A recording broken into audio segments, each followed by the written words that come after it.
Okay, yeah, I remember it now. Okay, but what I was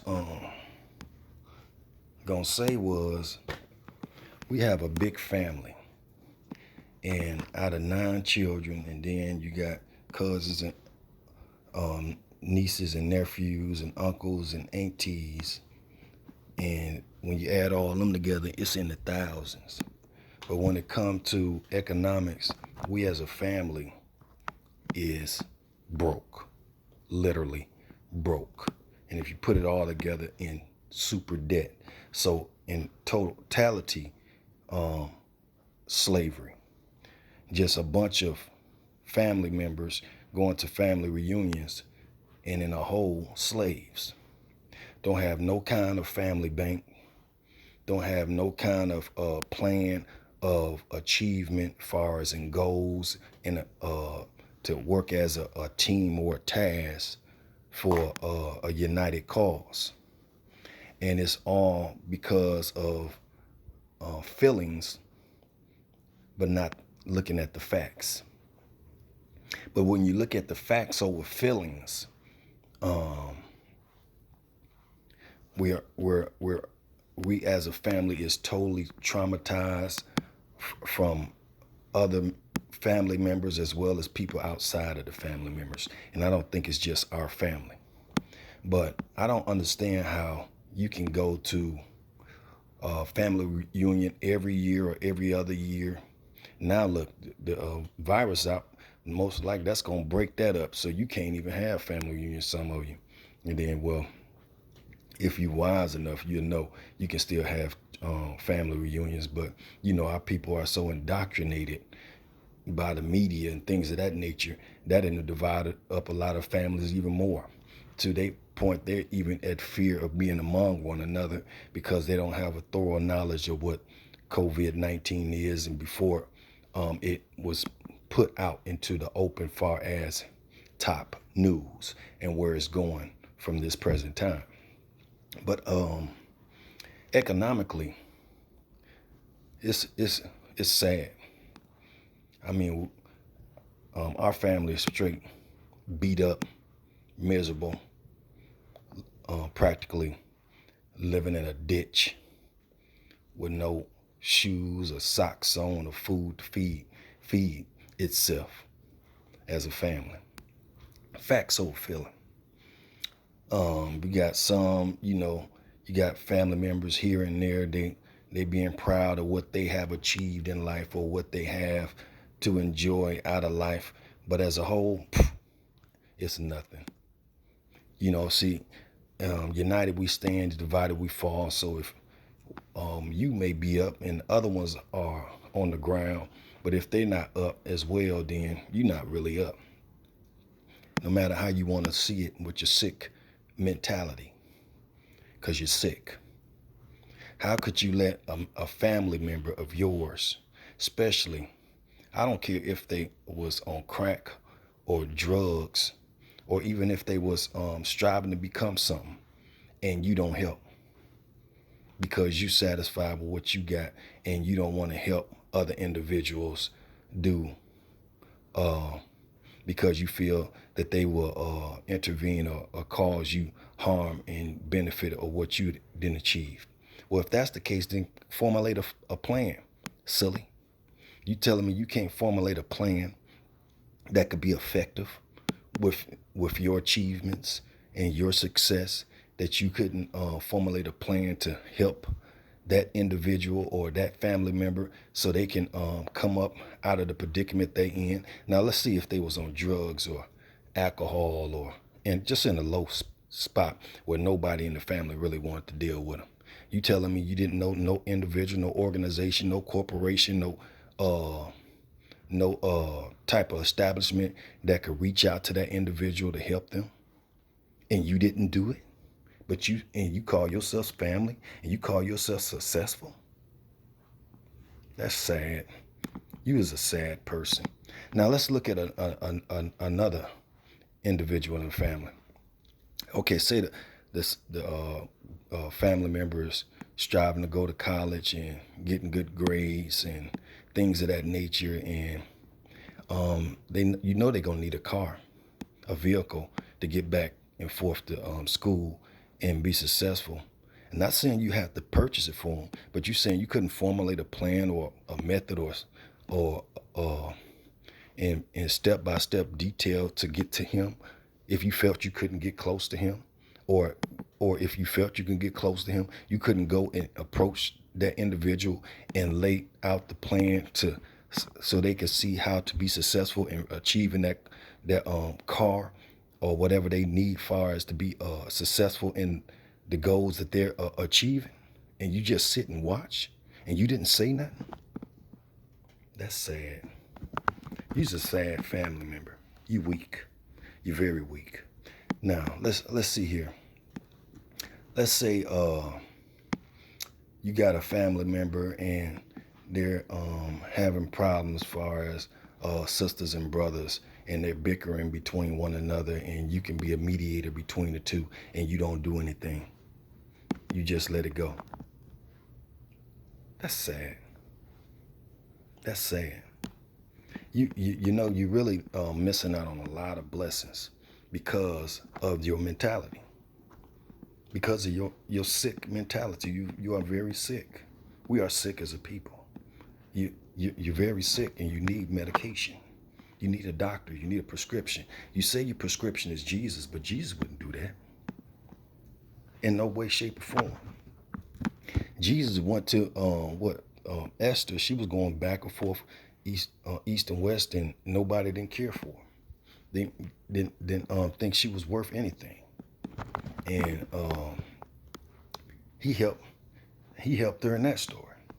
There was another man that was sick in the bed, and he healed him. But see, how was he sick in the head? I was sick in the bed. How was he able to get him a prescription to heal him? Obviously, he knew some kind of method or plan or strategy of bringing that about. But you follow Jesus and you don't have no plan or strategy or method of bringing a person that's in a sick mentality, maybe a sick psychology, in sick far as as a, you know, with their psyche, or they sick far as economically sick, socially sick, in any form, and you don't, and you're not sick in that area, but you can't formulate a strategy or a method to bring that person out of that state. But you follow Jesus. Can I get an amen? Interesting. Okay, well, I don't follow Jesus. I'm a Mormon. I don't follow Jesus. I follow Jehovah. I don't care about what name you, as far as religion, faith, title you want to break it down under. All of those prophets that you following, all directed toward God, and God is the truth of it all. Okay. I couldn't see Buddha not Buddha came up with all kind of strategies and methods to bring you out of a decreasing position to an increasing position. Jesus did too. Look how he multiplied the bread. He didn't break the bread down till it disappeared. He broke the bread in so many pieces they had leftovers. He didn't go and say, I think it was Peter, go fish him some fish and bring him something to eat. No, he said make a fisher of men. He said don't give him the fish, show him how to fish. So why would you not be out here showing people how to do the things? Obviously Jesus knew how to fish. Obviously Jesus knew it, by knowing how to fish, it would be better than just eating a fish. That mentality there is not a slave mentality. That's not a work for somebody else mentality. That's not a mentality to sit around and wait on somebody else to bring you food mentality. That's a mentality of you getting up off your tail, doing what you need to do to provide for you and whoever else by learning the skills and methods and methodologies of strategies to formulate a scheme or a plan for yourself to achieve what you will.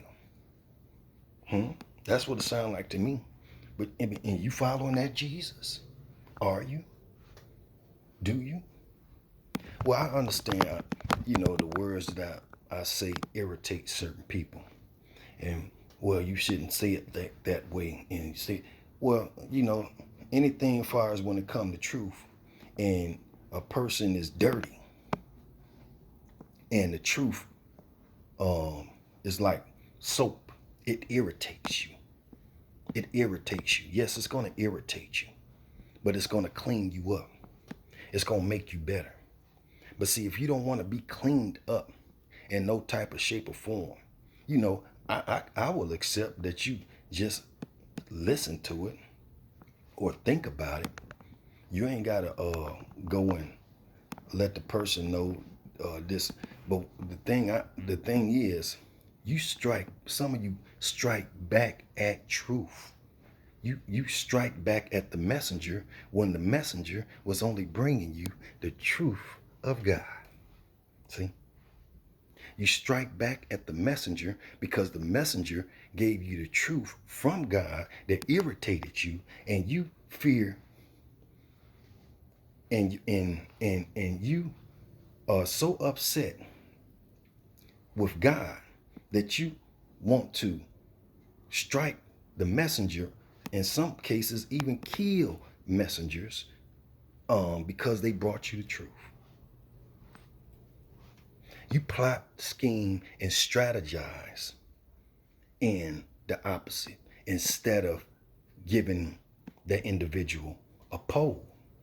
See, the individual showing you how to fish or whatever and not giving you the fish. But instead of that, you want to take the pole from the messenger.